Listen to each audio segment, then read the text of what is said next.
बहुत समय पहले की बात है। एक छोटे से गांव में रमेश नाम का एक गरीब किसान रहता था। वह ईमानदार और मेहनती था, लेकिन उसकी किस्मत हमेशा उसका साथ नहीं देती थी। एक दिन जब वह खेत में काम कर रहा था, उसने जमीन में एक चमकती हुई चीज देखी। उसने उसे उठाया और देखा कि वह एक पुरानी सी ताबीज थी। रमेश ने ताबीज को ध्यान से देखा और उसे खोला। ताबीज के अंदर एक पुराना नक्शा था, जिसमें खजाने की जगह का संकेत दिया गया था। रमेश ने सोचा कि यह उसकी जिंदगी बदलने का मौका हो सकता है।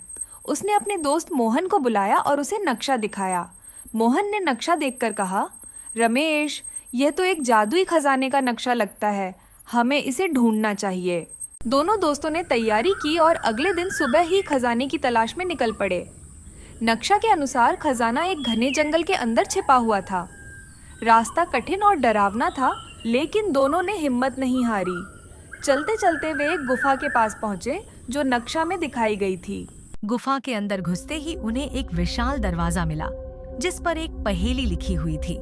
पहेली को सुलझाए बिना दरवाजा नहीं खुल सकता था। रमेश और मोहन ने ध्यान से पहेली को पढ़ा और कुछ देर सोचने के बाद वे उसे सुलझाने में सफल हो गए। दरवाजा खुला और उन्होंने अंदर प्रवेश किया। अंदर एक बड़ी सी जगह थी, जहां चारों ओर सोने और हीरे जवाहरात का ढेर लगा हुआ था। ये देखकर रमेश और मोहन की आंखें चमक उठीं। लेकिन तभी वहां एक बूढ़ा आदमी प्रकट हुआ। उसने कहा, यह खजाना उसी का है जो इसका सही इस्तेमाल करेगा।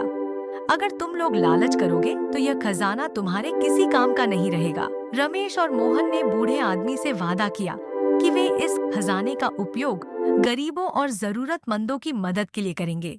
बूढ़े आदमी ने मुस्कुराते हुए कहा, तो यह खजाना अब तुम्हारा है।